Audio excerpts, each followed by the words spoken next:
എന്നിട്ടാ കയ്യില് ഇത് പോർക്ക് ചിക്കൻ കറി. പോർക്ക് എന്ത് ഫ്രൈ? പെപ്പർ ഫ്രൈയാ? പെപ്പർ നിന്റെ സ്പെഷ്യലല്ലേ നീ വെക്കാറുള്ളത്? സ്പെഷ്യലാ. ചിക്കൻ കറി. നോക്കാം. വരണട്ടാ, വെക്കാൻ വരണം. അത് ഞാൻ വരാം. ചിക്കൻ ഇവിടെ ചേട്ടൻ 1 കിലോ പോർക്കാണ് കേട്ടോ മേടിച്ചിട്ട് വന്നത്. ഇത് കിട്ടാൻ വേണ്ടിയിട്ട് ഇവിടെ ബബിൾ കുറച്ചുകൊണ്ടിരിക്കുകയാണ്. നന്നായിട്ട് ഒരു 3-4 വട്ടം നന്നായിട്ട് നമുക്ക് കഴുകിയിട്ടെടുക്കാം. അതിനുശേഷം നമുക്കൊരു കുക്കറിലേക്ക് ഇട്ടിട്ട് ഉപ്പും മഞ്ഞൾപ്പൊടി ഇട്ടിട്ട് നന്നായിട്ട് ഒരു 3 വിസിൽ അടുപ്പിച്ചെടുക്കാം കേട്ടോ. നല്ല മൂത്ത പോർക്കാണെങ്കിൽ ഒരു 5 വിസിൽ വരെ നമുക്ക് അടുപ്പിക്കാം. അപ്പോൾ അതിനുശേഷം നമുക്ക് അതിലേക്ക് വേണ്ട കാര്യങ്ങളൊക്കെ തയ്യാറാക്കാം. ഉള്ളി, ചേട്ടനിവിടെ ഉള്ളി അരിയുന്നുണ്ട്.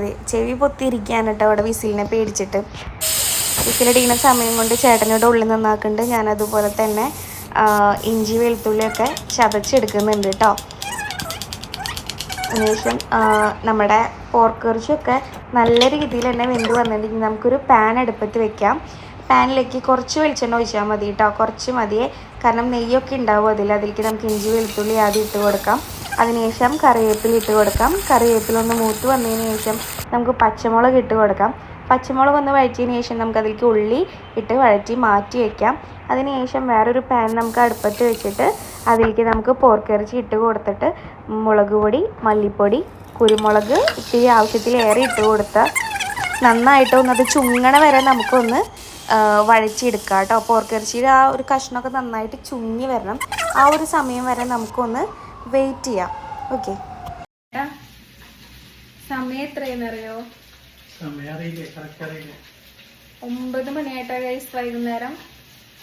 ആരും ഇത് നോക്കിയിട്ട് അനുകരിക്കണ്ട, കാരണം നമ്മൾ എപ്പോഴും ഒരു 8 മണിക്ക് മുന്നെങ്കിലും വൈകുന്നേരത്തെ ഡിന്നർ കഴിക്കണം. അതിപ്പോൾ ഇന്നിവിടെ മിക്കവാറും 10 മണിയാവും. അങ്ങനെ നമ്മുടെ പോർക്കൊക്കെ അത്യാവശ്യം നല്ല രീതിയിൽ ചുങ്ങി വന്നിട്ടുണ്ട്. ആ സമയത്ത് നമുക്ക് നമ്മുടെ ഉള്ളി ഇതിലേക്ക് ചേർത്ത് കൊടുക്കാവുന്നതാണ് കേട്ടോ.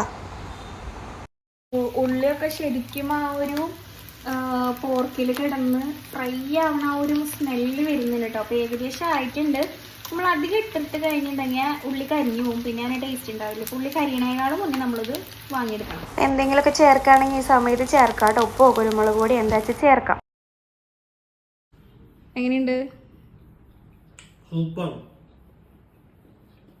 അപ്പം എല്ലാവരും എന്തായാലും ഈ റെസിപ്പി ഒന്ന് ട്രൈ ചെയ്ത് നോക്കണം കേട്ടോ. അപ്പം എല്ലാവർക്കും ബൈ, ഗുഡ് നൈറ്റ്. നീ നെക്സ്റ്റ് വീഡിയോ ആയിട്ട് നാളെ കാണാം.